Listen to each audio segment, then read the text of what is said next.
Welcome to Magic Arcanum. I'm Ryan Gomez. Behind the scenes is Nicole Burdick, and we're so glad you're here because it's story time, live stream edition, which always means I don't know if this is set up right.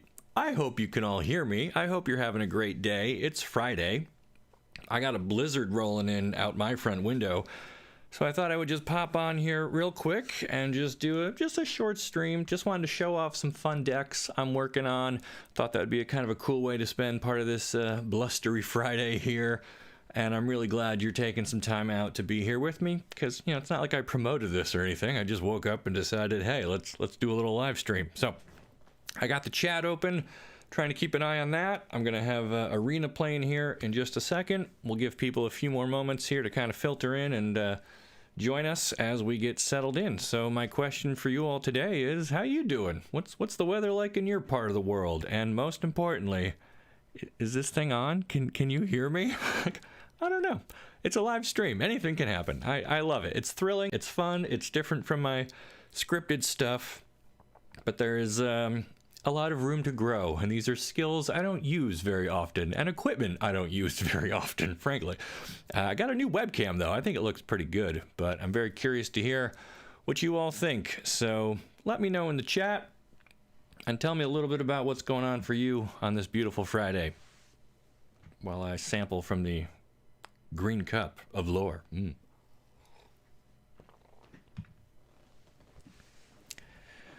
Okay, we got an it's on and a cheers. That's all I needed. That is fantastic. Thank you for confirming that I plugged tab A into slot B correctly. Easy one to get wrong. Everything good here, and a friendly wave. Well, thank you. That makes me feel so much better. All right. So the last couple of weeks, I've been doing a new video series that I'm calling The Question. Hopefully we've got to see hello from Barcelona, Spain. Hola, mi amigo, ¿cómo está? And each of these episodes, I ask the question, and I encourage you all to answer in the comments. Let me know what you think. First episode of The Question was about building a $1 Sheoldred, and the second episode was about using our blockers as attackers. And I have spent a couple weeks building decks that do these things, and I've climbed up to, I don't know, platinum rank on the ladder, just kind of flipping between these two decks, really. So I think they work pretty neat. I'd like to show them off to you. I've got links to them in the description on this video if you want to peek ahead and look at them. Otherwise, come join me on Arena as we take a look at the first of our two decks today. The first one I'm calling $1 Sheoldred. Hello and cheers. 20 degrees, snow on the ground. Brother, I feel it. I think it's about the same here. I'm showing 24, and it's piling up out there. I already shoveled the driveway once today so my kid could get on the bus. I'm not looking forward to going back out there, but it's probably going to have to happen. All right. I guess my face cam kind of covers up the thing. Let me see if I can turn that off. How about that? All right. All good here in the UK. Mustache on point. Thank you, thank you, thank you. I think it looks pretty good today. All right. So here's our deck. $1 Sheoldred. This is built around a card that is worth, I don't know, 50 cents, maybe $1. Gixxi Puppeteer. Okay, so he's a 4-mana 4/3 Phyrexian Warlock. Whenever you draw your second card each turn, each opponent loses 2 life, you gain 2 life. That's the same thing Sheoldred does, guys. I mean, you got to work a little harder for it. It's not every turn when you draw a card or when your opponent draws a card, but otherwise, very, very similar. So all we got to do is build a deck that lets us draw multiple cards a turn, and we're golden, pony boy. So how are we going to do that? Well, one of my favorites is Rona, Herald of Invasion, also like super cheap in paper. Obviously, when you're spending wild cards, the math goes out the window. But Rona, tap her, draw a card, discard a card. So on turn 2 or 3, you play Rona. On turn 4, drop your Puppeteer, immediately tap Rona. You draw a second card for free. Yeah, you got to discard something. This guy doesn't care. He starts the life draining right away. That's pretty cool. We've also got stuff like Vohar, who does a very similar thing. Tap to draw a card, then discard a card. we've got Phyrexian Arena in here, which will just give us an extra card every turn. We've got Collector's Vault, which we can use to draw and discard. You get the idea. We're just kind of cycling through our deck. And anything that we discard, we can play again, or play the first time, with Halo Forager. When she enters the battlefield, we can pay X, cast an instant or sorcery out of our own graveyard. Works really great with Puppeteer, because when he dies, we get another creature card with mana 3 or less back onto the battlefield. Well, guess what? We bring back a Forager, and since her ability is a when it enters the battlefield trigger and not a cast thing, we get to do that. We get to bring her back, cast something else, and just kind of pop off. I think this deck is really fun. I mean, we can look at every card in here, but like stuff like Consider, draw a card, pretty cheap. A single Spell Pierce, just to troll our opponents. Some cut downs, a single Duress, just to kind of clear out sweepers or counter magic or whatever we're worried about. Aetherblade Agent is another good one because he can transform into the Mind Stinger and start drawing us some cards. We've got some clutch removal here with Bitter Triumph. Extract the Truth to get rid of enchantments. There's a couple of decks right now out there that are cheating in, what is it, Urza's Epiphany or whatever, and we want a way to kind of interact with that. Some Go for the Throat, some Vampire's Kiss. This is another really fun one. We kind of speed up our life drain. We get some blood tokens, and we can use those to draw and discard on our opponent's turn, so we can get an additional trigger off our Puppeteer. Just lots of fun little synergies in here, and this whole list is pretty cheap, and I think it performs pretty well. Now that I've hyped it up, we're going to jump on the ladder, and I'm going to go like 0-5 with it, but such is a live stream. You know, what can I do? What can I do? All right, so let's get this going here. And I was just warming up against the bot this morning, so making sure this deck list works. All right, ranked. I'm going to put my platinum status on the line with $1 Sheoldred. Here we go. And I think I can turn my camera back on. There we go. All right. Can't stay long. Thank you for getting me into the Magic lore. Love the way you tell the stories. Loving the content. Cheers from Guadalajara, Mexico. Hola, amigo. Buenos dias. Hope you're doing well. I suspect the weather's a bit better down there than it is up here. Beautiful part of the world, so enjoy it, and thanks for stopping by. And always nice to have someone new to the game and new to the lore. I mean, the Magic story has its ups and downs, but I enjoy recapping it for everybody. All right, so we've got like all of our key pieces: Rona, Vohar, Puppeteer, and then plenty of lands. We're keeping this, guys. This is the advantage of being a Magic ambassador. Sometimes Arena just does you a favor, and you get everything you want in your opening 7. I think we'll hold on to this Consider. I don't know if I want to burn it just yet. Playing against red, and the ever-present Kumano faces Khazan. So it's going to just deal 1 damage. I think we can survive that. All right, picked up another land. I think we're going to put Rona down here. 3 toughness is pretty good, although if they come at us with Monastery Swift Spear, that's going to hurt. I probably won't block her. All right, red and green. So are we doing like the oil counter? What's this guy do?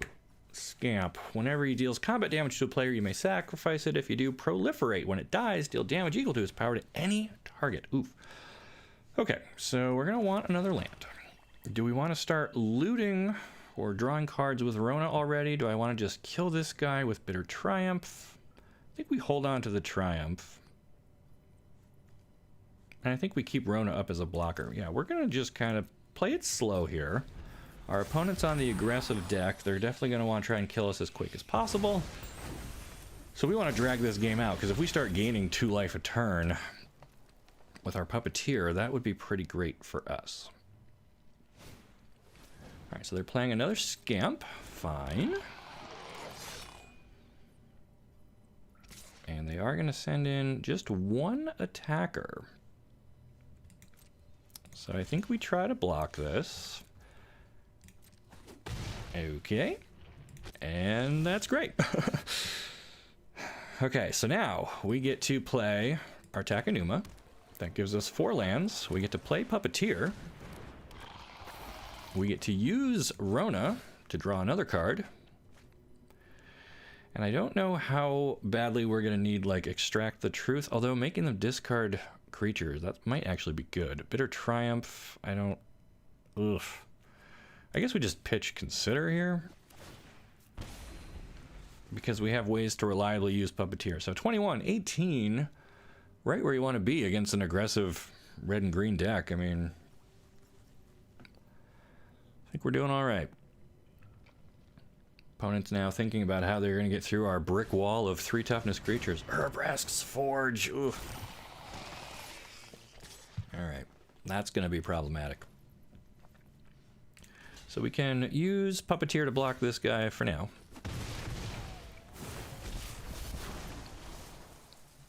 But yeah, this scamp, we gotta do something about this thing. Ah, so I walked right into that because now they get to deal 2 damage to our Puppeteer. That's a shame. Okay. So let's think. We kind of need an answer to this. I don't think I really have a way to get rid of artifacts, so we're just gonna have to kill them faster than they kill us. Forager could get back Consider, not super useful. We could Bitter Triumph or Extract the Truth. Let's start there and see what else is in their hand. So Extract the Truth is kind of a neat sorcery. It lets us look at their hand and choose a creature, enchantment, or planeswalker, or it makes them sacrifice an enchantment. Yeah, all right, so their hand is mostly combat tricks. So now we know what we're dealing with. So I think now we're just gonna wait, let them try to buff one of these up, and then we'll just kill it in response, probably with Go for the Throat. Forge gets another counter, they get a free 3/1, and that's all they're attacking with. Okay. Well, still have plenty of life, so I think we'll take that. Unless we want to stop them from doing extra damage. Alright. Now that they're spending a card, I feel much better about spending my own card, although now they're gonna... This is interesting, they're gonna Royal Treatment it to give it hexproof. Okay, so now they've spent like 2 cards on a creature that's gonna die at the end of the turn. So they did get in a bunch of damage, but like, they're down to just 2 cards in hand. I think now we'll use Rona to try and find something else. Probably don't need another swamp, although that does let us play this Halo Forager. Sure. Okay. So now we can Forager, paying 2. That'll let us get Go for the Throat again. And we'll get rid of their 2/2. And still not in a great position to attack. I think we're just going to hold off another moment. They're throwing Anger on their Scamp. Draw another card. These things are scary. When they die, damage equal to its power to any target. The audacity. The audacity. All right. So, oof.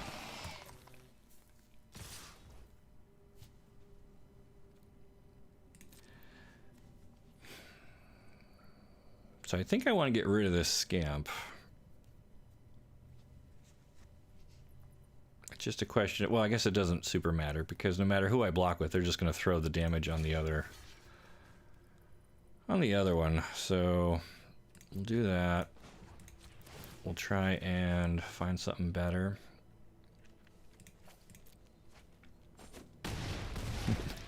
Nicole in the chat, a rare appearance. Go for the Throat, one of my faves. I mean, it is good.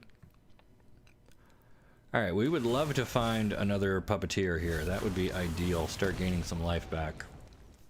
Or even I would settle for, not that. All right, so we've got our Evangel. So this guy's kind of neat. When he enters, draw a card, discard a card. I guess we're giving up a swamp. Might as well put Vohar down here. And go on the offensive with our Halo Forager. So this started out so promising. We had a great opening 7, and I feel like anytime that happens on a stream, and I'm like, oh, this is perfect. I get to show what this deck does. And then our opponent just like, yeah, has everything. They've got 8 power. We're going to absorb 5 of it. We're going to fall to 1 here. Unless they have something else.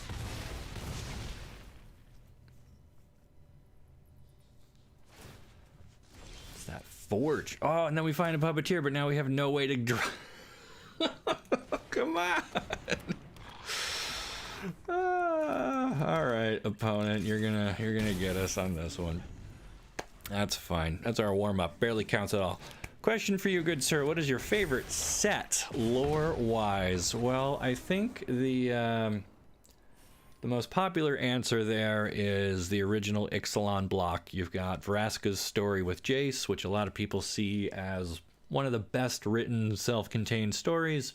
Really does a lot to advance their characters and their relationship and kind of flesh out some of the more interesting planeswalkers, in my opinion. So Ixalan story wise is probably my favorite set, just because it gave us such a weird thing, right? You've got this Gorgon pirate assassin who's looking for a treasure, and a mind mage who has no memory and just lost against Nicol Bolas, and the whole Gatewatch got their butts kicked. So that was such a weird interplay of all these fascinating things happening in a setting with dinosaurs and merfolk and you know, all kinds of neat stuff there. So I think Ixalan, probably it. I also really like Eldraine.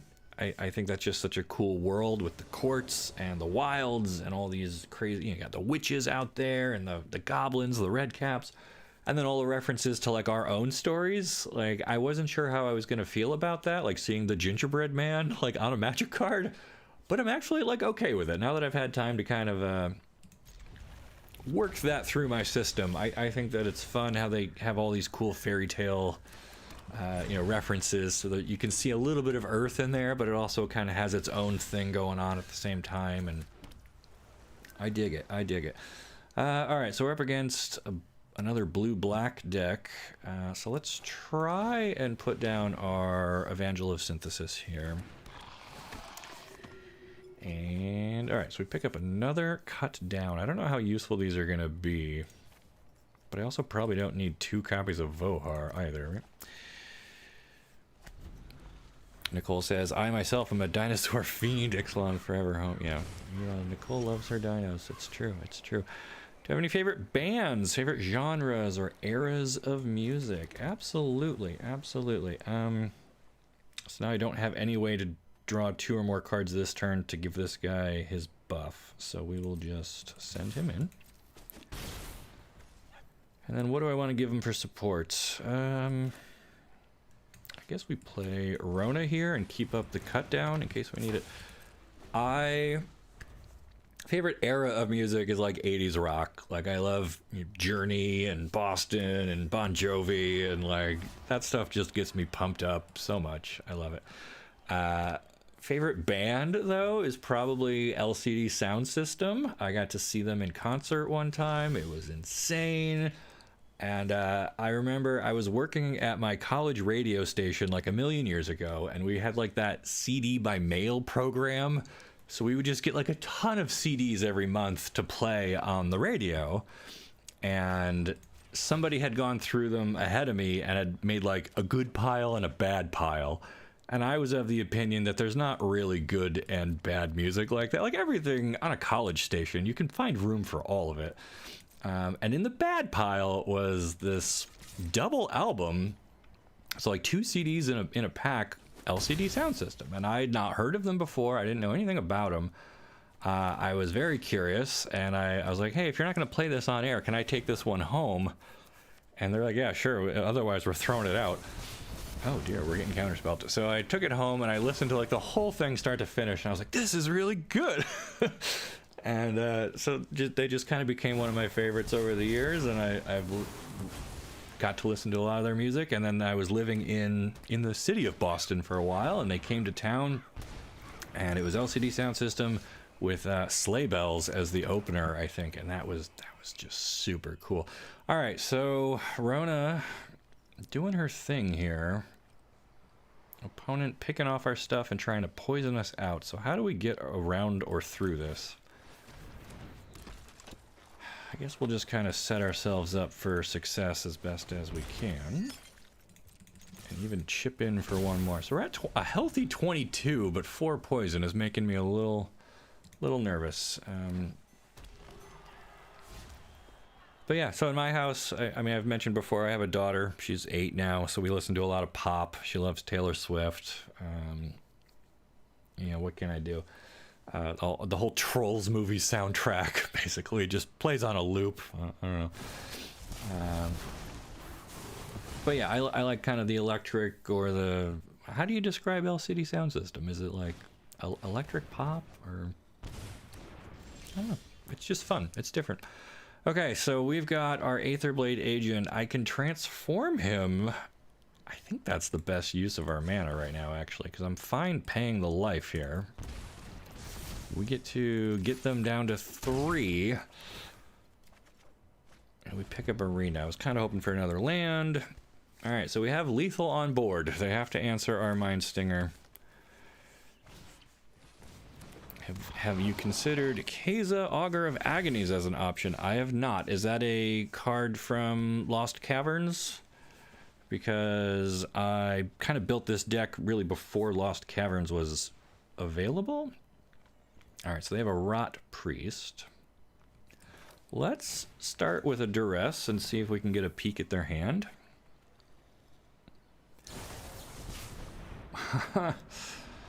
Rip. Okay. So now let's try and kill this, even though it's going to give us another poison counter. We're going to go to 7 and then to 8, but if this dies, we get a clear shot for the win. They have Tamiyo's protection. Brew. Okay. So does that also tick up the... Oh my god. We're at 9 poison now. Come on. We were doing so good again, and now we're gonna get poisoned out of this. This is insane. Alright, let's spend a blood and ditch our Arena that we're never gonna have time to play. Ah, Puppeteer. Alright, let's ditch the other blood and try to find a 5th land. Vault we don't need. Another Puppeteer. Alright, so no point attacking because they just block with their indestructible priest. And then they have a Proliferate and we're dead to poison. Okay. It's okay. It's fine. It's totally fine. We're having a great Friday. We're hanging out, talking about music. Don't even care. Don't even care. This is the lore you've been waiting for. Such a cool experience to be going through. Do you have a radio tagline? Oh dear. So at the College Station, I was technically the director of finance. It was my job to like handle the budget and go to all the meetings and do all the boring stuff. I did get on the air sometimes. I didn't really have a tagline. Our station was called The Fuse.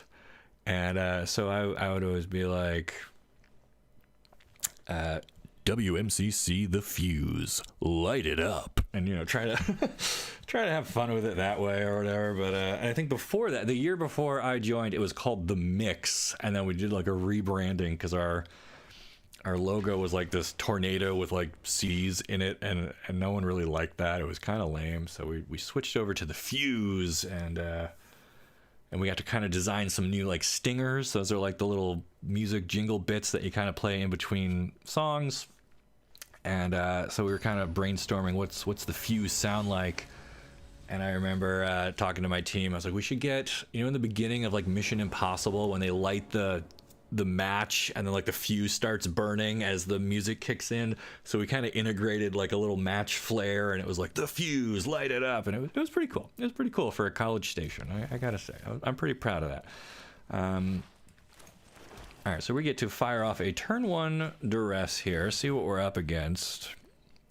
Millennium Calendar, Big Score, and Forge. Well, we've gotten killed by the Forge before, so I think we're taking that away. Yeah, light it up.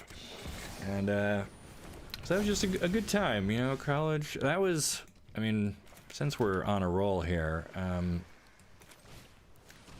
I did 2 years at a community college in Rochester. That was MCC, Monroe Community College, and that's where I did the radio station and tried to figure out what I was like doing with my life. And I majored in radio and photography there. as my brain goes off the rails. Let's ditch this land, play this Aetherblade Agent. So I did 2 years at community college, got my hands-on experience. It was really good. Like, I don't know what you guys all feel about community college, but like, no shame in going there. It was affordable, it was local. I got to keep my part-time job and pay for it, and got out of there pretty cheap. Got to make some good friends, learn a lot, and so they've got red. Do we think that they have a way to kill this guy in response? Let's find out. And so that was really good, and I finished up that, and then they had like a college night, basically, that you could go to, because you could take your 2-year degree and like transfer to a bigger school and apply that as credit into your 4-year. So I didn't really have a plan. Like, I've never been a planner. I've kind of always been more of a where does the wind take me kind of a guy. So I walk into this college night, and it was in like the gym or something, and there was just a sea of tables, and I just got my board destroyed, by the way, for anyone paying attention at home. I guess we'll try the Puppeteer, even though we don't really have a way to trigger him. If he dies, we get either Rona or the agent back, which is fine. So I walk into this college night, a sea of tables. I pretty much walk up to the very first one, and I pick up their literature, and I see that they have a TV and film program that looks pretty good. And I go, okay, this is fine. And I leave, and I go home, and I fill out the application. And I applied to SUNY Fredonia, which is a little south of Buffalo, home of the Buffalo Bills. Go Bills. And I was accepted, and I rolled all my credits over there, and I went and I did, it's supposed to be 2 + 2, but I ended up doing another 3 years at Fredonia, but that's a whole nother thing. But it was all great. I had a wonderful time there, learned a lot more about film and TV, and that's where I got into all the stuff I do now. It's where I learned script writing and film editing and video production and all that kind of stuff. But that's why I love academics. That's why I'm a big proponent of that. And I met my wife there, and my brother ended up going to Fredonia, and we're a little bit of a legacy thing. And it's a cool school, and definitely learned a lot. But I think there was an interesting difference in dynamics between MCC and being part of the radio, and then switching over to do like film and TV and working on a student film, which I've shared on this channel. If you get the chance, go back and watch 0512 2020. That's a fun one. All right, so we have Puppeteer. They did find another forge. Do I just plow in here? I think I want the other Puppeteer down. I mean, they probably chump block both of these. I guess I have to keep an eye on this calendar. I don't even know what this calendar does here. Alright, so we don't get to draw any free cards today. Whenever you untap one or more permanents during your untap step, put that many time counters on the calendar. Double them when there's 1,000 on there. Okay, well, we're not there yet. Whoa, Rochester, ever hit up Dinosaur Barbecue? Brother, I live at Dinosaur Barbecue. There, or any place with a good garbage plate. I drink my Jenny Lights. Rochester, born and raised, love it, and they are wiping our board again. That's fine, we get double things back thanks to these Puppeteers, so I think we will take an agent and a Rona, please. Super cool. It was in West Henrietta for a short bit. Love my time there. Yeah, West Henrietta is great. I was just at Millennium Games yesterday, which is now, I believe, the biggest game store in the country. So that's kind of cool that Rochester has a giant game store. They've got everything. They have a wonderful Magic and card game selections. They've got... I think we can transform Rona here. They've got board games, they've got role-playing, tabletop, everything. They got it all. So if you get the chance, check that out. Oh, they're sitting on another blast zone, so we're going to lose both of these guys. This is kind of an interesting deck. Board wipes, forge, calendar. Maybe I should have transformed the agent instead, because he actually draws me a card. I'm trying to put them on a faster clock, but they're just going to wipe everything. I mean, I guess we got Takanuma, so we can get back somebody again. Garbage plates are the worst thing that's ever happened. It's true. It's true. I feel like every doctor who works in Rochester has to take like a special unit on how to treat people whose cholesterol is 4,912 because of the food here. But yeah. Yeah, and Nicole is in Syracuse, just up the street, really. We kind of got the whole upstate New York area covered between Buffalo, Rochester, Syracuse. All right, we're down to 10. These forges are a problem. Probably more so than this calendar. I don't know what they're doing with that. We have a cut down. Okay. So between cut down and Otawara, we might be able to stave off these things, but then I don't have enough to transform this guy, right? What's Otawara cost? 4? And he would cost 4 to transform. I think I want to keep Takanuma. Well, Otawara would only be 3 because we have a legend. Ugh. All right, so this is risky. I guess we're going for it. We're going to give up Takanuma. We're going to activate this guy. But we're going to pay life. Yeah, that's fine. So now I think we have enough for Otawara and cut down.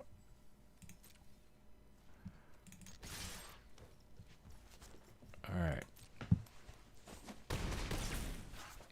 Opponent falls to 2. We draw. Gumdrop Poisoner. Nice. Okay. Ooh, do I just play her for the life gain? And no. I guess not. Alright, they're ticking up Blast Zone, so we're going to lose our bodies again. What do you think's going to happen with Jace? I think he's going to be the next big bad. Man, I have complicated feelings about Jace. I wanted the Phyrexian invasion to have substance to it. I was okay with them killing people. Like, that needs to happen. You want the roster to, like, change over time, and, like, actions should have meaningful consequences. The fact that Jace just kind of vanished and nobody really knows if he's still out there or what. Is my Otawara not going to work now because I don't have a legend in play? Salvation. Okay, so we're just dead here. Again. Maybe not. What if I do this? Make a food. Eat food. I guess I was only going to take 6. I was going to be alright.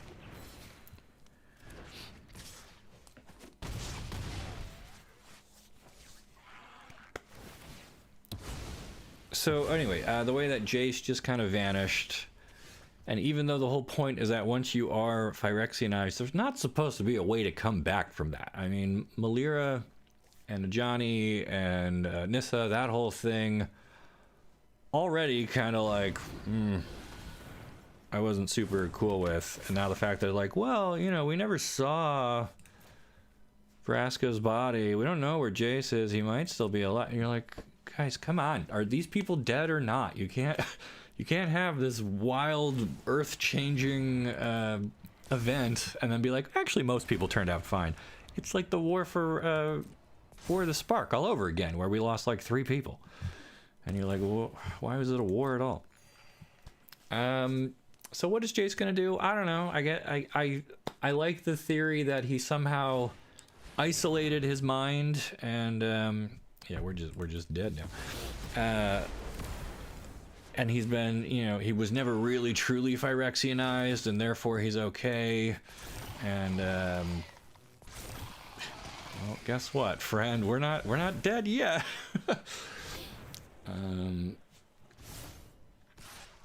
Does this work on artifact? We could have bounced these forges entirely. I gotta read.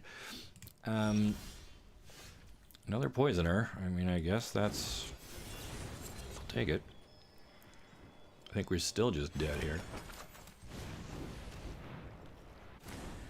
So yeah, so the idea that maybe Jace somehow was able to sequester his own brain from the infection, and he's been fine this whole time and just licking his wounds somewhere.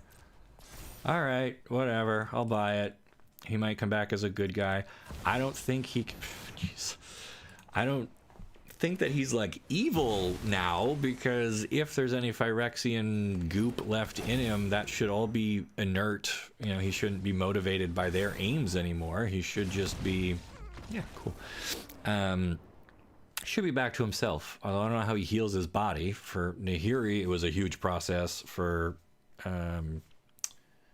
Nissa and Ajani, they needed help. So I don't know if Jace can just will himself back together. But that's a whole different problem, right? Like, how did this oil get into everybody and they're all fine? I don't know, man. All right, so what did we just lose, like 3 in a row here? I feel like again, I hyped this deck up. I got to platinum rank with it easily, and now that I've got everybody watching, it ain't doing so hot. Maybe I should blame you guys all for asking me so many questions in chat. Ah, well.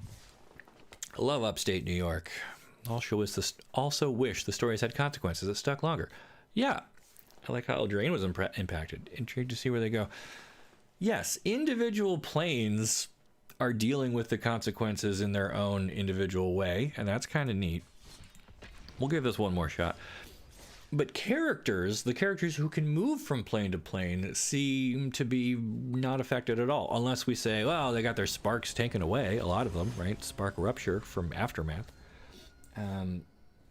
But like that also, now that we have Omen Paths, we pretty much just traded one for the other. So I don't get it. Like, Magic is so afraid to like give up what has made them Magic, right? It's like, oh, we have a multiverse, we have these characters who can move between planes, and that's how everything's connected. And, you know, that's our core thing. And then they're like, well, you know, you can't kill any of those people who move between worlds. Then what do we have? And we can't take away their ability. We have to give them something else, because otherwise we have no way to connect all these. So, I don't know. Do we want to take a look at our opponent's hand with Extract the Truth? My super secret spicy tech. Paleontologist, hulking raptor's kind of scary. The frillback, well, I'm not too worried about that. I don't like this guy very much. We'll get him out of here. Although I guess they can just do the 2-drop and exile it or something. Actually, no, because we will just cut her down to size. Haha. And I think Collector's Vault here is okay, because now if we find another land, this takes 2 to activate, so we can't play a land, play Puppeteer, and use the Vault all in one go.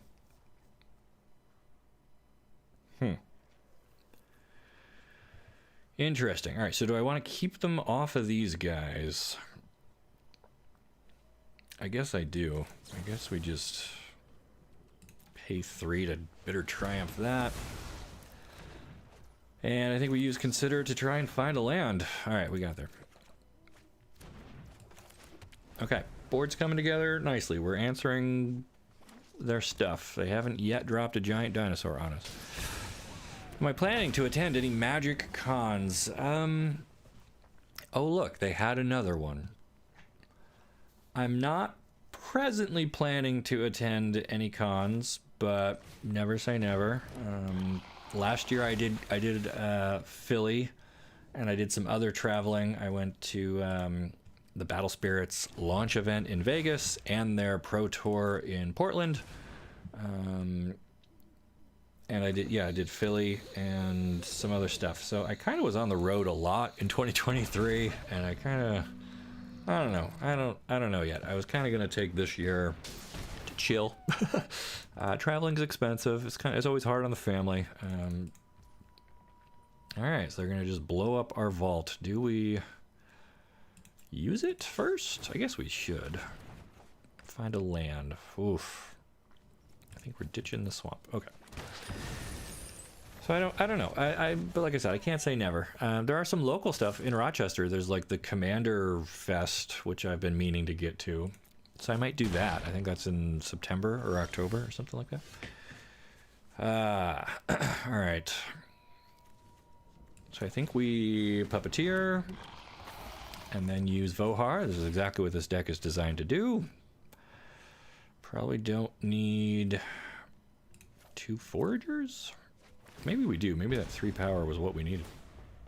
Do you think going back to the set block model could help with that problem?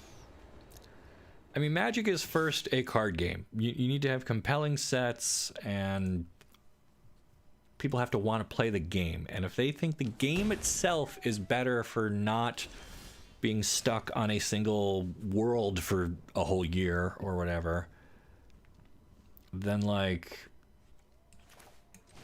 I can't argue with that. I'm not going to tell them, for the sake of the story, go back to letting us sit on Innistrad for three sets in a row, because that just doesn't make a ton of sense.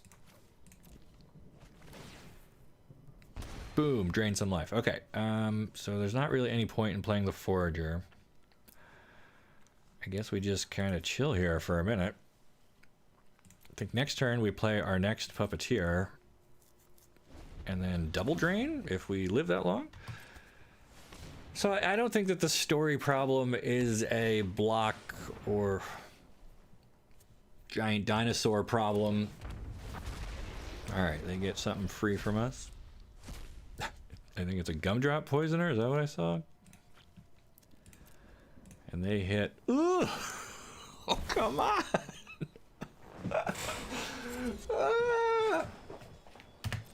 Yeah, man, make that food token or whatever. You're cool. Okay. Our situation has gone from stable to possibly unsurvivable. So what do we do here? Do we try to just trade this, or do we really want to hold off? So it's an 8, 13. I guess we have to block something.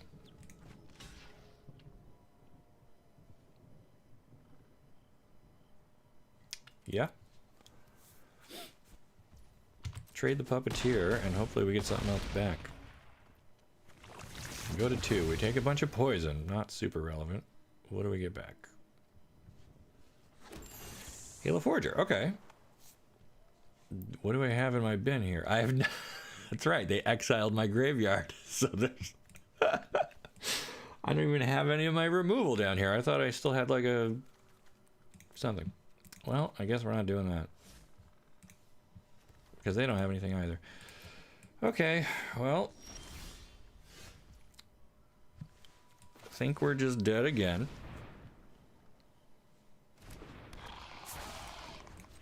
Go for the drain. But this is like 15 trample damage. So it doesn't really matter. Yeah, we have 4 life now. And they're going to take 6. There's nothing they can do about it. Yeah.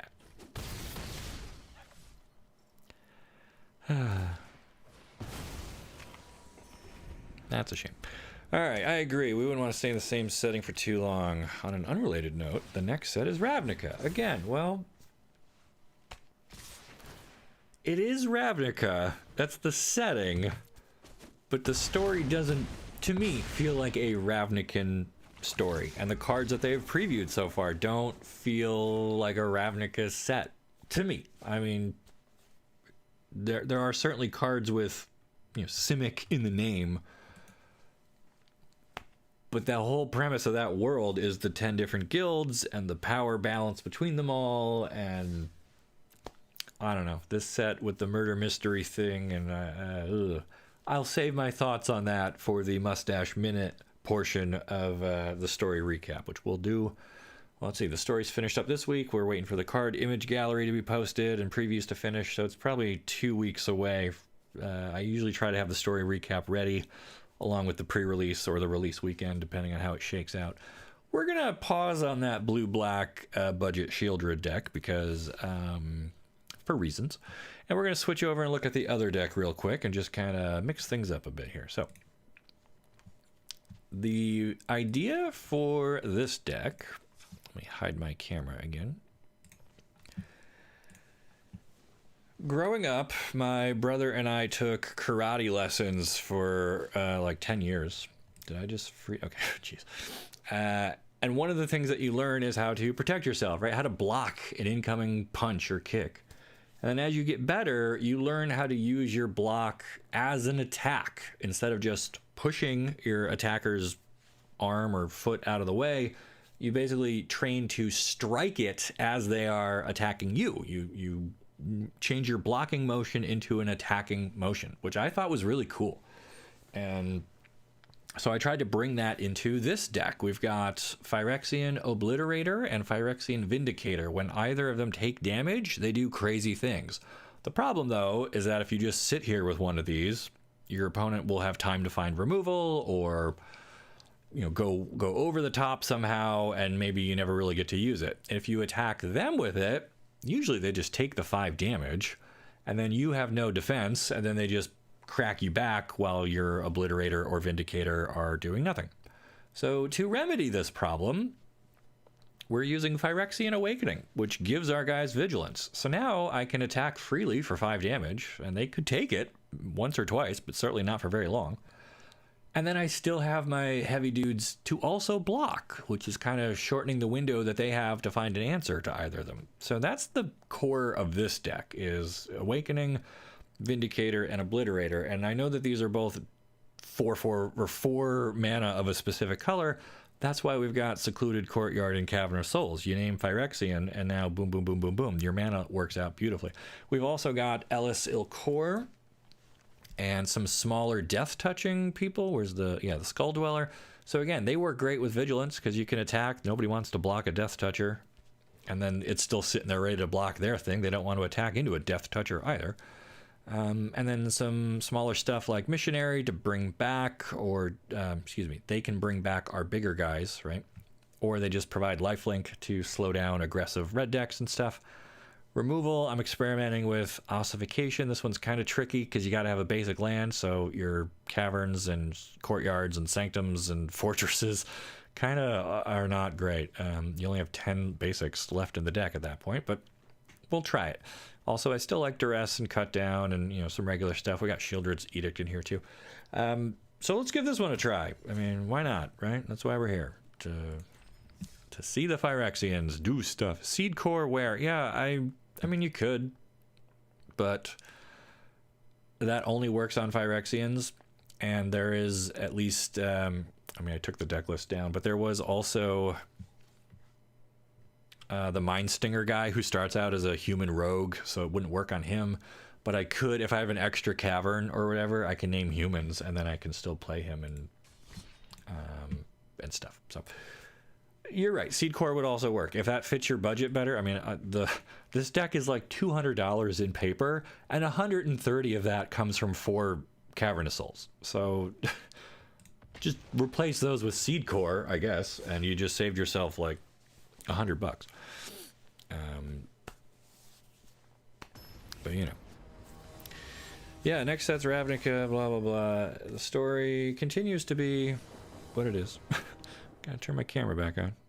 There's me. There's my happy face. Okay, so we've got some plains, a fortress. We have our Awakening, and then Obliterators, but we've got the wrong color, so we'll make it work. I almost never mulligan. I probably should do that more often. But, I don't know. So I think we're going to start with Restless Fortress, which is going to come in tapped. And our opponent gets to make us discard an artifact or a creature, so they can take either Obliterator or our 1-drop that we're not playing on turn 1. What's it going to be? They take one of the Obliterators. Fair enough. We'll drop our fortress. And so now turns 2 and 3 are pretty well mapped, unless we draw a swamp. Alright, opponent so far showing us mono black. We have to exile another card from our hand. Oh dear. Well, you know what? Maybe we just get rid of this guy. And turn 2 is now this Missionary. Ooh, or do we give them a taste of their own medicine with Duress? I think I like developing our board here. So we'll put down Missionary. So she's a 2-mana 2/3 with lifelink. That's fine. Like, I'm happy to play that. And then she has her Kicker ability, which lets us return a creature from our graveyard to our hand. So, alright, this time I guess we're giving up Duress. Still on track to play Awakening. Pick up another land, so we will Awakening. So this is an enchantment that gives us an incubator token at 4, and now we can freely attack with our lifelinking, vigilant, missionary. I'll take it. So opponent knows we're holding an obliterator that we are many turns away from casting thanks to these planes.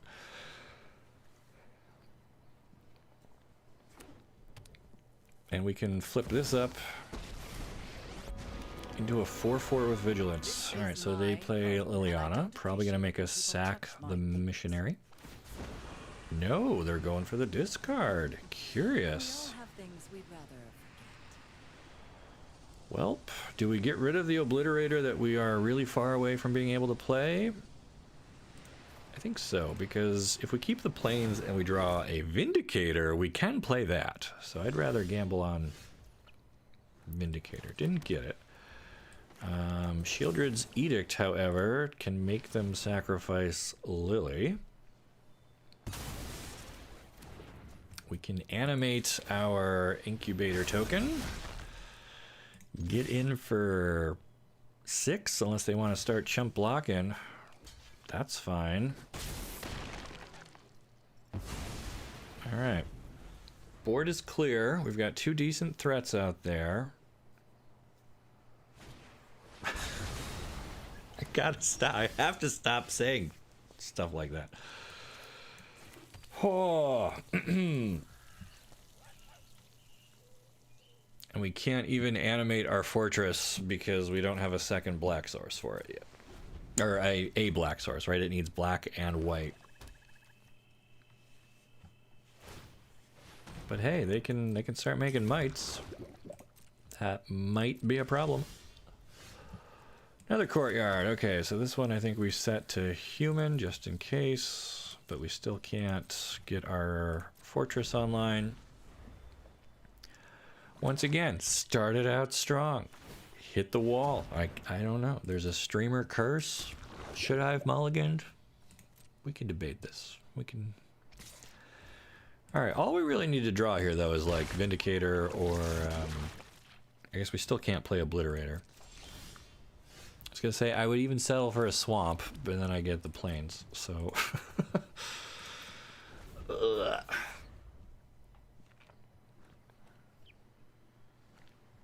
Well, opponent just gets to stockpile cards now and grind us out with these mites.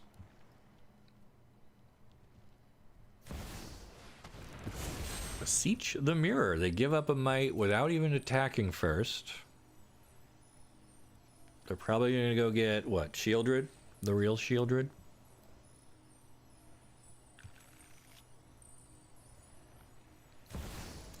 Hey, wow, one of the best cards ever printed. What a surprise. Okay. I'll take Ossification off the top, please.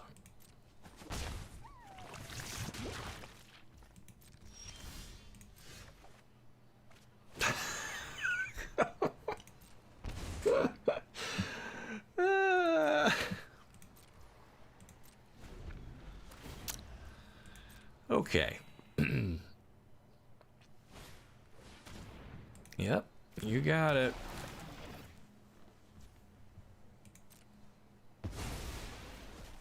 This is a pretty brutal black control deck with the discard and everything. I respect, opponent. Very cool. I think you should have attacked with the might before beseeching it, but otherwise you're doing great. And we can't draw a card to save ourselves. Let's try this time. Yeah. 1/1 with Death Touch. Maybe use dual lands instead. Well, I mean, I do. I've got plenty of those. I only have, I think, 5 plains and 5 swamps in here, mostly so that I have targets for ossification and such, and to be able to play, like, Awakening on curve. But yeah, we can tinker with mana base. It historically has not been a problem. Remember, I got to platinum just using these decks as they are, and now that I'm like at this rank, they're kind of starting to fall apart. But whatever, it's fine. Yep. Nope. Yep. Boom, boom. 5 poison.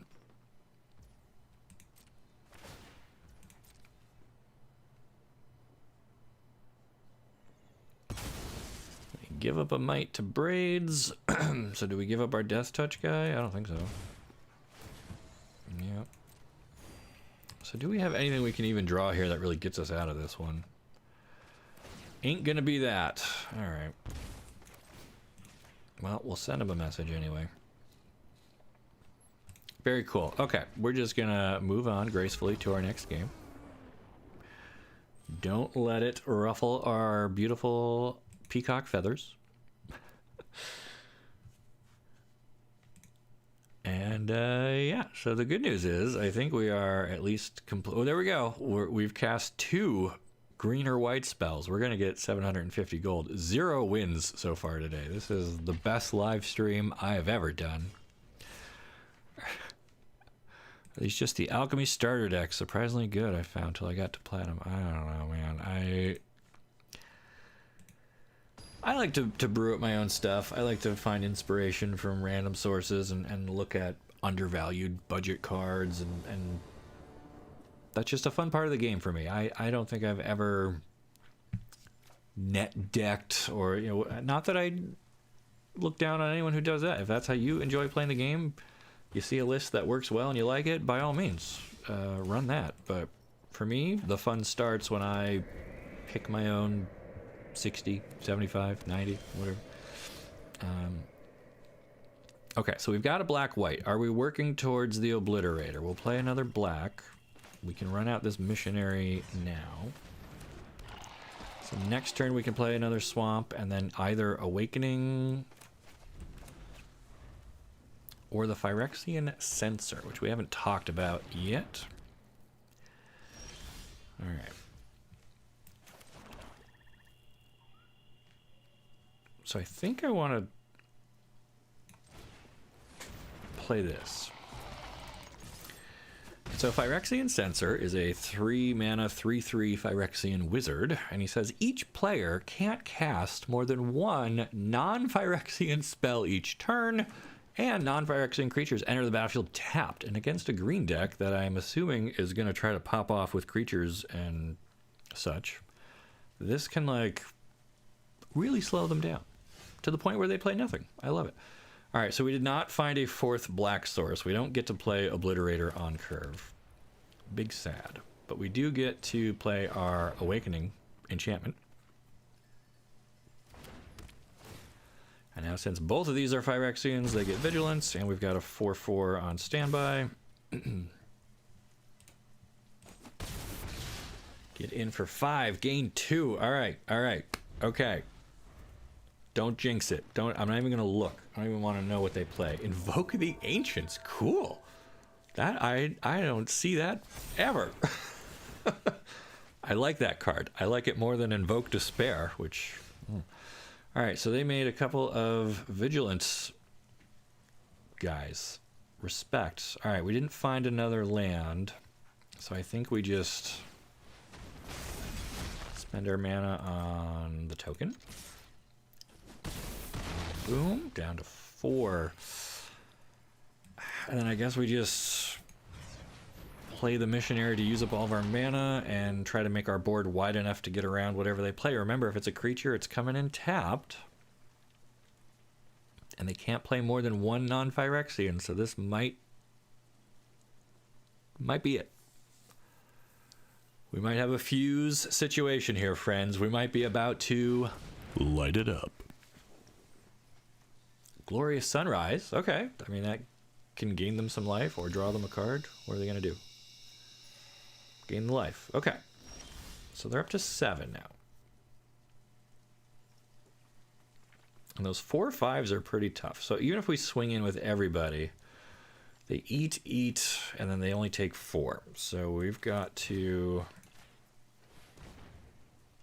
really need to get our Obliterators and stuff online. Ooh. Okay, I don't think I want them to have Invasion of Zendikar. Takedowns, I think they can keep.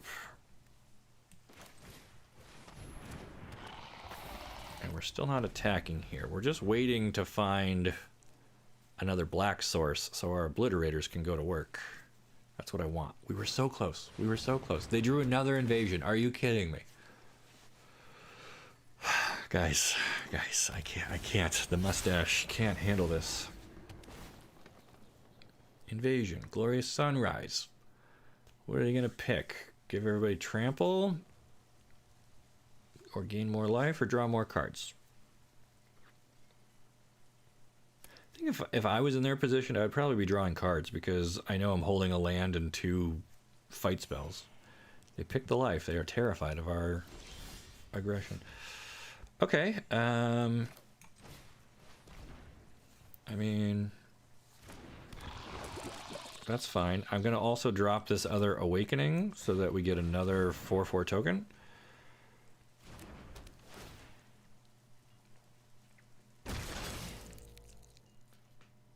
And we're still not attacking into that because they would only take, what, like 5 damage? And they would eat a bunch of our big stuff. So I'm okay being patient here.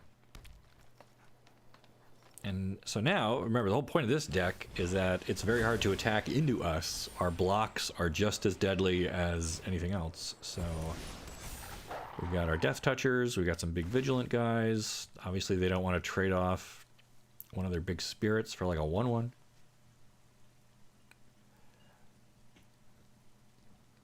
And Sunrise pops off again.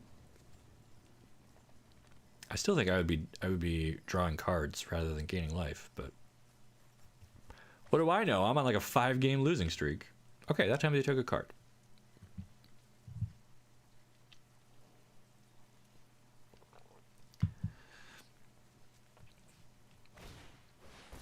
Oh, they have a Phyrexian, so they can play more than one. Okay, all right. We have another card we still can't play. Holy cow. Okay, well, I think we attack with our Vigilant Death Touch. Haha. What do you say to that, opponent? Yeah, got him. Okay, so now we need to find like Cavernous Souls, Secluded Courtyard, dual lands. Oh my gosh.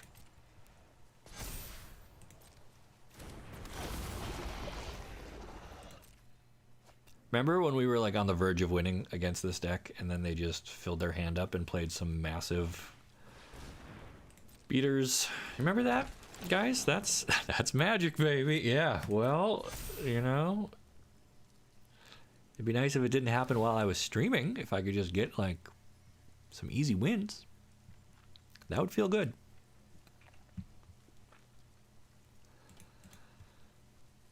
But it's okay. I'm not even salty. I'm just grateful to be here. The snow outside has, I don't know, kind of stopped, actually. A lull in the flurry. All right, they're going to draw a card again. Very good. And so this thing, Trample, Ward, Haste. Do you send it into the Death Touch, though? You get one shot with it. I guess not. I guess they're not attacking. All right, we'll spend our mana to animate this. Really would love a swamp. Shattered Sanctum. Hello. All right, so back-to-back Obliterators with Vigilance now. Feels pretty good.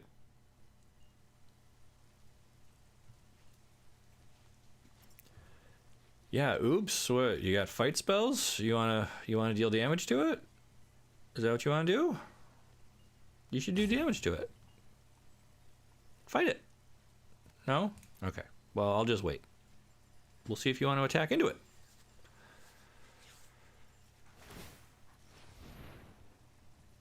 Scrap Gorger, eats a duress, gets an oil counter, whatever, fine. So yeah, I don't see how mono green ever beats a resolved Phyrexian Obliterator, right? Like, they can't fight it. They can't even bite it, because if it takes damage for any reason, they have to give up, like, a ton of stuff. Now, they do have a bunch of lands, so I guess they could just sack, like, 5 lands at this point and not really fall too far behind.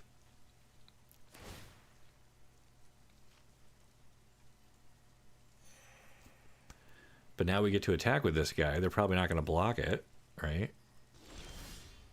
Okay, and now we find a courtyard. Set that to Phyrexian. We still don't... Oh, we do. 1, 2, 3, 4. So do we go over the top with Vindicator now? Or do we keep up the pressure with the Obliterators? I guess we can think about that for a minute. Let's try and get in for 5.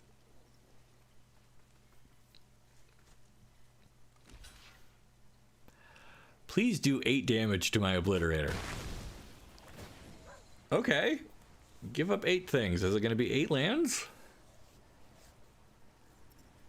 Yeah, oops is right. Sorry.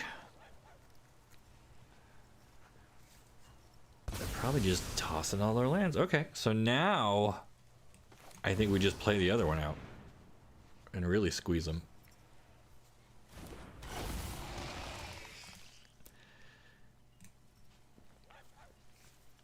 Because if they struggled to deal with the one, how are they going to deal with the second?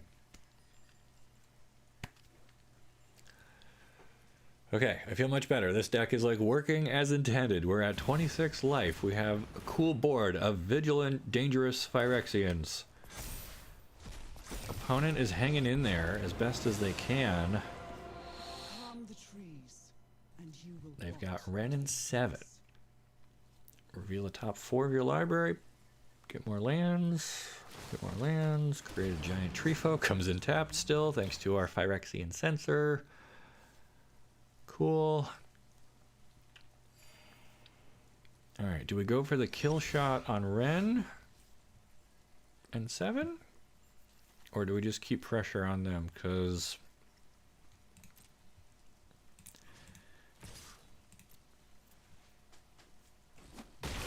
Alright, so they let Ren go. And now we also get a Vindicator. I don't think you're really sorry about that. I mean... I'm sorry that they made that choice. I'm not sorry they had to face the consequences of it, but I feel a little bad that they maybe didn't read the card or understand why blocking with their 8/8 was not a great idea. Alright, I mean, they're going to do cool stuff. They're popping off. Their life has been going up. Their hand is getting full of cards. They've got planeswalkers. They've got enchantments. They've got... Opponent is not, like, hurting here.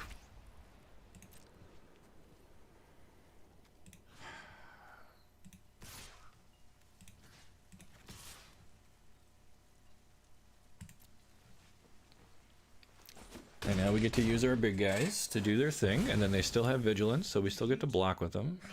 I guess we can play another sensor here. They're hopefully never going to crack these invasions. Alright, opponent continues to just drop lands left and right.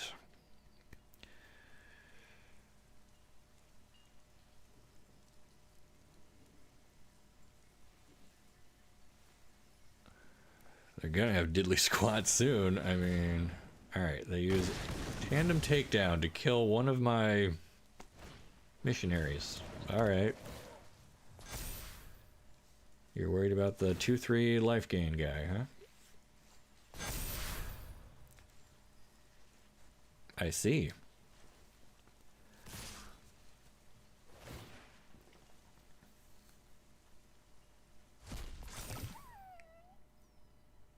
Okay, so I think we block one there.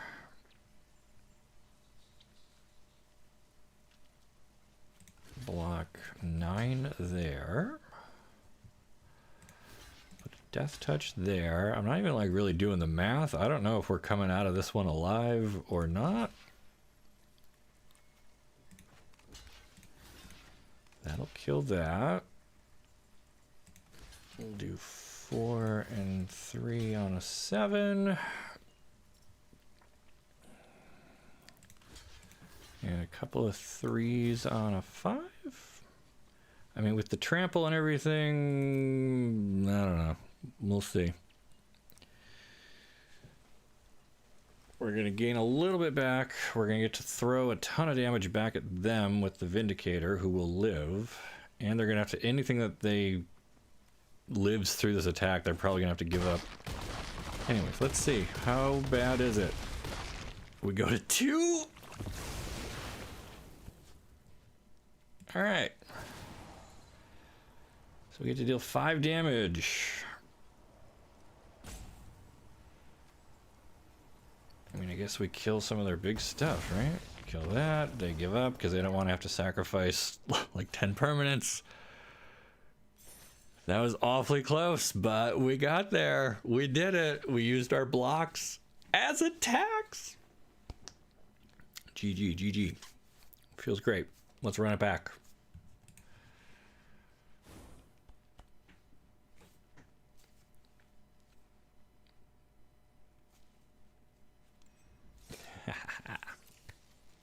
Okay, look at these coins, XP, you'll love to see it. Whew, nice, yes. That's how that deck is supposed to work. Now, if we could just play mono green opponents, or red. Red also struggles against the Obliterators, because all their removal is like damage based. Okay, Sanctum into Elisil Core. Got a little bit of removal. I think this is pretty good. I think I would have rather had maybe one more land, but we can work with this. Opponent on red-white. Swift Spear. Alright. In that case, do I try and slow him down with some life gain missionary action? I mean, I guess the problem is they just throw a lightning strike at this or something, and this still gets buffed, and we still take a ton of damage. But I would rather they throw their burn at our creatures than at our face. I mean, yeah, I gotta make you have it, right? I will simply just draw the land. I mean, that's okay. We still gain some life. And we pick up another one. Oof. Alright, we did not find a third land. So do I edict this just to get rid of it? Do I guess we just force them to have more. Right, because if they had to use a play with fire.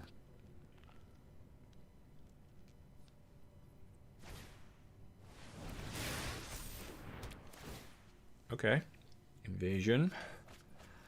Discard a Phoenix. Oof. Oof. Alright, well now we just simply don't block this guy, right?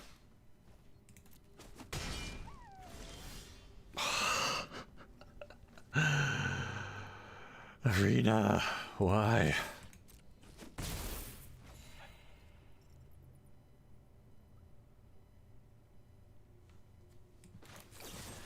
I mean, I feel bad using Edict to get rid of that, but like,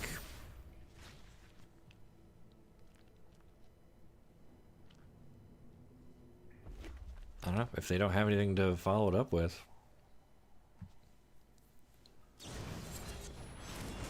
That is a really interesting inclusion in this deck. So why not do it twice? Alright, Cavern on Phyrexian. Do we drop the Sensor and try to really slow him down here?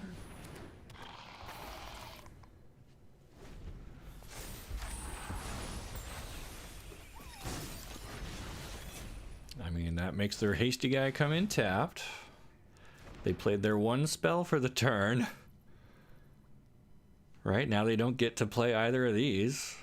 I mean, I guess they can play the land, but they can't play the lightning strike.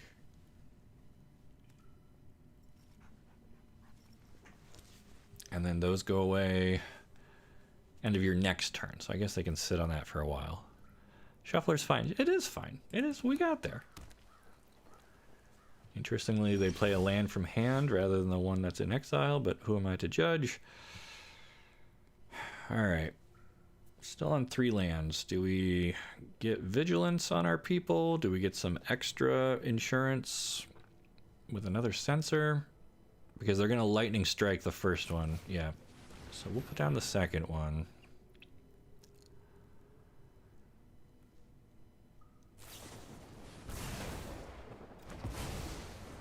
Fine by me. I still don't think I attack here.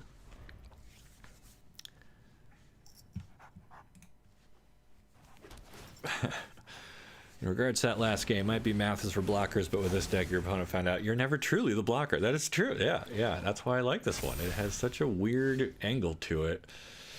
Okay, they have a virtue of loyalty that we have like no way of interacting with, so they're just gonna keep getting bigger. What are your general spoiler 3 thoughts for the Karloff Manor story? I didn't love it, honestly.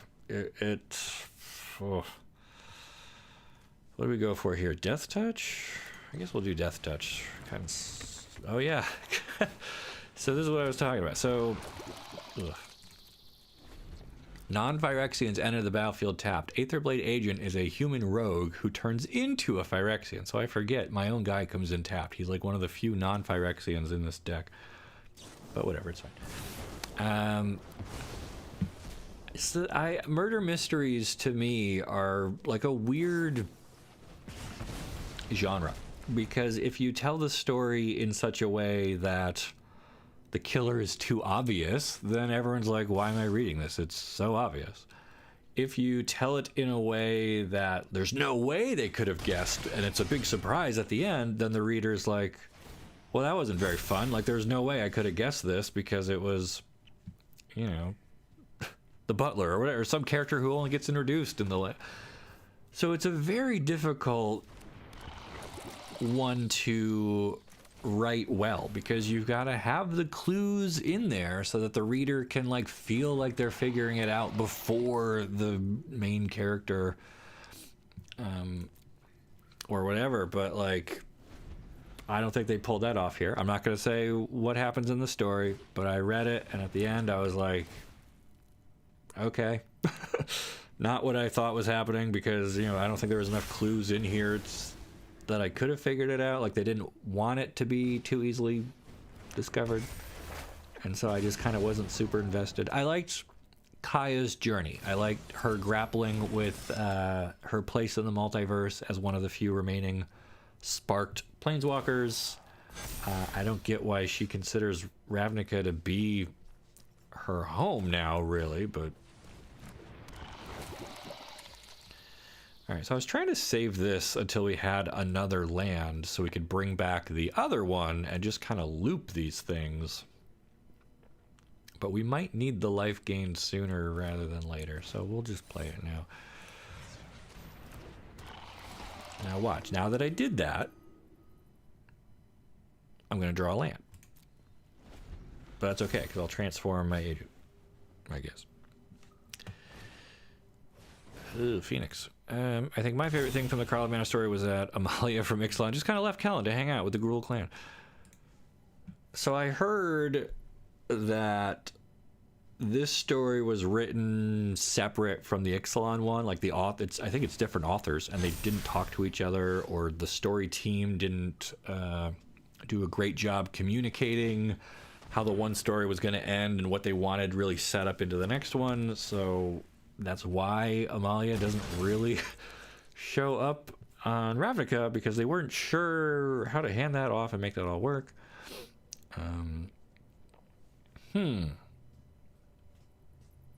Well, see if they want to trade off anything. He doesn't have vigilance because he's still not a fire.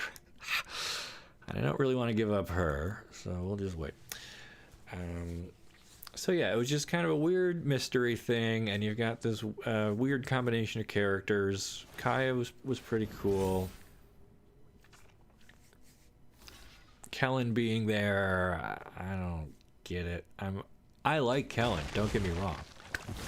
Having him in like 3 in a row stories, it's a bit much. You know, I like donuts for breakfast. I don't do 3 in a row. So I don't know if they just can't think of anything else to do, or if he's supposed to be like the new face of magic, and they're... Clearly we're building up towards Oko and Thunder Junction or whatever else is still yet to come, and maybe that will be his whole arc, and instead of it, you know, being 4 stories in a row on the same plane, they are doing like 4 that are on different planes. Can I survive this? Probably not, right? Take 14, gain 4.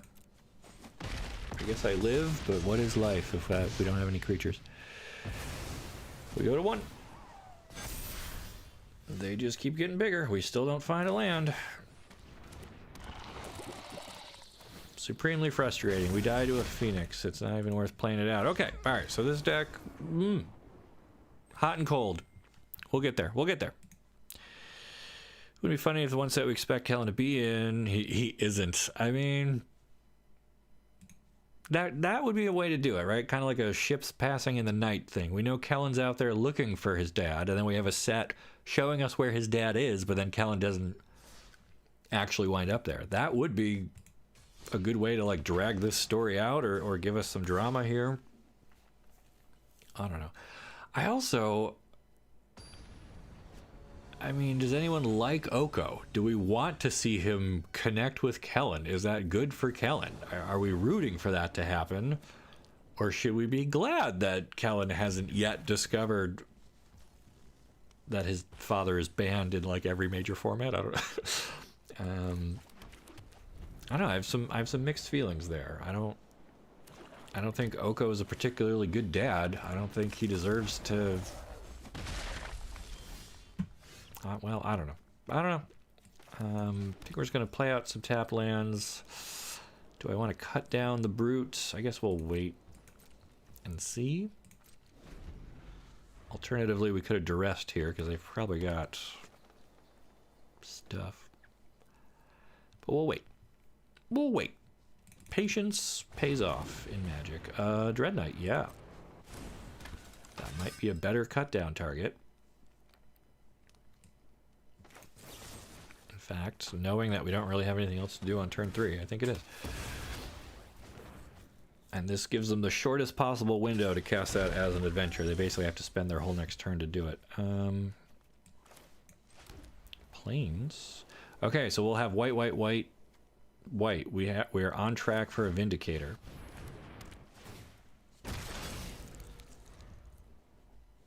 Which, I mean, they might just go for the throat it, I guess, but we gotta try. Maybe we could check first with duress. Maybe we do that. Maybe turn 4 we duress and flip our incubator token. Make sure the path is clear before we spam out Vindicator. Alright, so they do spend their turn to adventure the Dread Knight. They get us for 1 with the Brute. We'll put down the Courtyard on Phyrexian. We will take a peek at opponent's hand.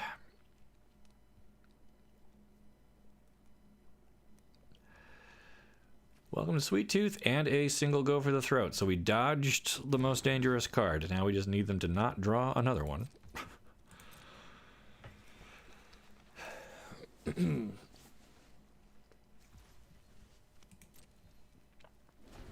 Although ironically, now it looks like we made them discard go for the throat to protect our token, but it wouldn't have hit the token anyway. Sure, go to Sweet Tooth.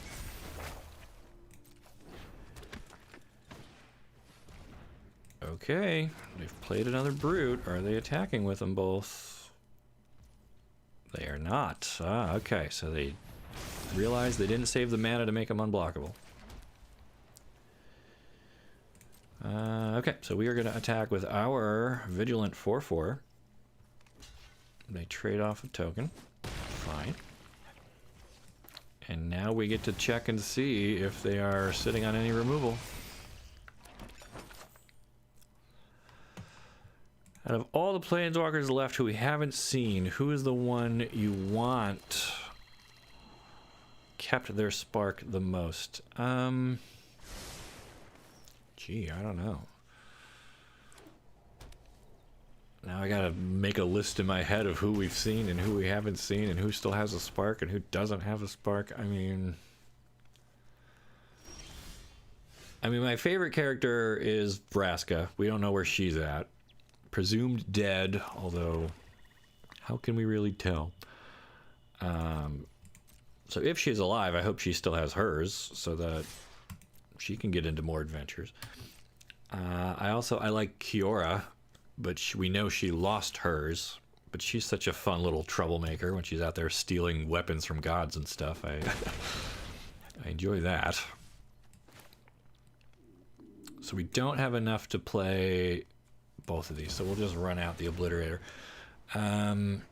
Ryan's astronomically wrinkly brain, getting rid of the problem cards. Who else is out there? Sheoldred? Do we know what happened to her yet? I mean, I like her. She's cool. Oh, I guess we do, right? Because she was at the end of the Aftermath story? I don't know. I honestly, I don't want to say I'm over Planeswalkers, but use the Omen Paths more. Give me more Trojans and Kellens and people kind of slipping through to other planes and exploring without the protection of a spark.